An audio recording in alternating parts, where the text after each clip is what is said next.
All right, let's just dive right into this explainer.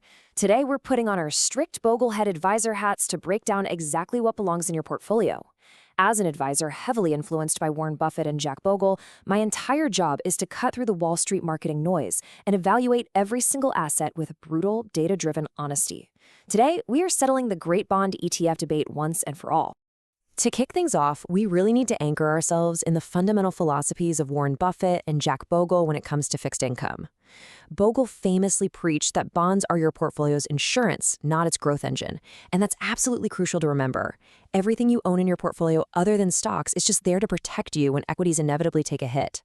The entire goal of this fixed income allocation is to act as a shock absorber. It's an asset you can comfortably sell to give your stocks time to recover during a market crash. Now, we recently scanned a messy portfolio of 12 ETFs from our sources, running them through 6 golden rules: expense ratios under 0.15%, cap-weighted broad market indexing, near-zero tracking error, low turnover, AUM over $1 billion, and absolutely no speculative thematics or leverage. Here is the output format for each group. First, tickers VTI and VOO. Bogle score, 100. Verdict, perfect pass. Reasoning, microscopic expense ratios, and massive broad market liquidity. Final advice, hold. Next, tickers BND, AGG, and SCHZ. Score, 95 to 100. Verdict, pass. Reasoning, broad U.S. bond exposure with practically zero fees. Final advice, hold for your 10% core. Then we have tickers ISUB, SGOV, and BTOT. Score, 75 to 85. Verdict, conditional pass.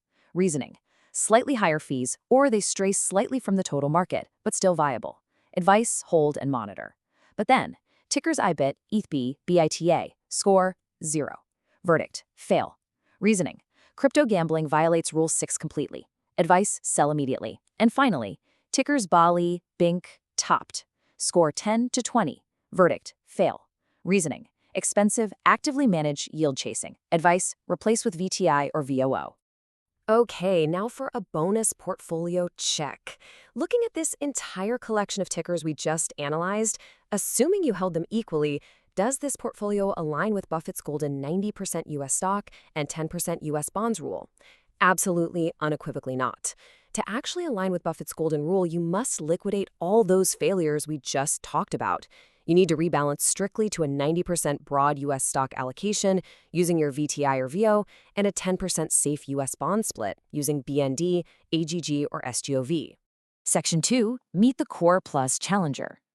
Now that we've cleaned house and stripped away all that active and thematic nonsense, let's zoom in on that critical 10% bond allocation and evaluate a very tempting alternative to pure core funds, IUSB. So IISU utilizes a core plus strategy. Now that sounds super fancy in marketing brochures, right? But we need to know exactly what that plus entails for us. A core plus bond fund is a fixed income strategy that pairs your traditional, safe, investment-grade bonds with out-of-benchmark securities. Basically, this means they intentionally dip into things like high-yield junk bonds and emerging market debt just to capture slightly higher yields.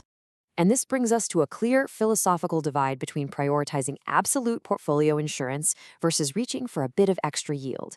On one hand, you have core bond funds like BND and AGG. These focus solely on diversified investment-grade bonds.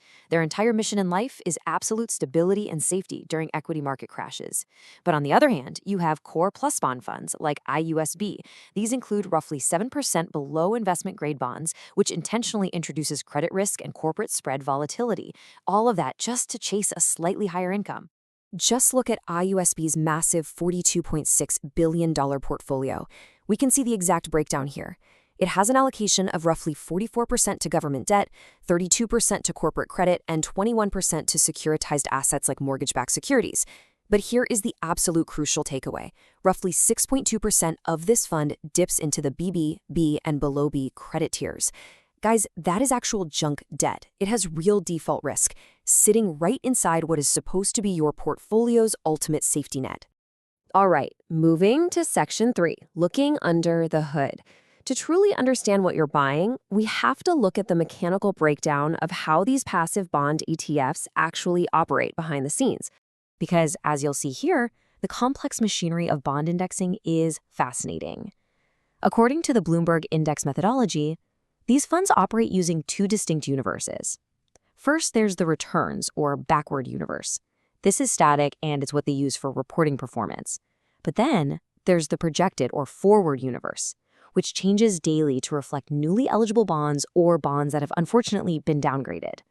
This proves that managing dropping maturities, credit downgrades, and new issuances is highly, highly active behind the scenes, even for a supposedly passive fund. And get this, IUSB's underlying benchmark, the Bloomberg U.S. Universal Index, casts a truly massive net. It captures nearly 18,000, specifically 17,922 individual securities. That is an unbelievable amount of diversification, wrapping up 144A private placements, Eurodollar bonds, and those high-yield sleeves into one extremely efficient tradable vehicle. It's like a giant puzzle.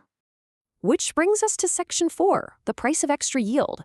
Let's dive into the current macroeconomic environment to see if taking on this sprawling, slightly riskier bond portfolio is actually worth it for you right now. The Koala Gains analysis tells us we're in a higher-for-longer carry regime. The current Fed benchmark rate is held steady between 3.50 and 3.75%, while sticky inflation is hovering right around that 3.3% level. Now, the good news for intermediate duration funds like IUSB? The yield curve has finally uninverted, with the 10-year Treasury sitting at 4.34%. This means there are positive term premium returns coming back to the bond market. But here is the catch. Credit valuations and spreads are at 25-year tights. What does that mean? It means you are being paid historically very, very little to take on that corporate credit risk. So the real question is weighing this meager yield boost against the downside volatility you'll absolutely face during a credit crunch. The benefit? Well, IUSB returns roughly 0.3 to 0.5% more per year than a pure investment-grade index fund. That pushes its SEC yield to 4.52%. But the cost? With the risk-free 10-year Treasuries sitting at 4.34%, investors in IUSB are earning less than 20 basis points of excess yield to take on corporate default and prepayment risks. That is a razor-thin margin of safety, my friends. Next up, fees, taxes, and tracking. Because a strict boglehead doesn't just look at yield, they obsess over fees, tracking error, and structural efficiency. Every single basis point paid to a fund manager is a basis point literally stolen from your compounded future wealth. And this brilliantly illustrates the ultimate showdown matrix from Mezzi, comparing our Core Plus challenger directly against the pure core heavyweights. While BND, AGG, and SCHC stick to low-risk investment-grade credit and charge bare minimum fees like 0.02 or 0.03%, IUSB takes on moderate credit risk and doubles or even triples that expense ratio, up to 0.06%. 0.04%. That microscopic number represents the fee difference between BND and IUSB. Now, while IUSB's 0.06% is highly efficient in the grand scheme of Wall Street products, BND's 0.02% fee remains the absolute gold standard for passive fixed income investing.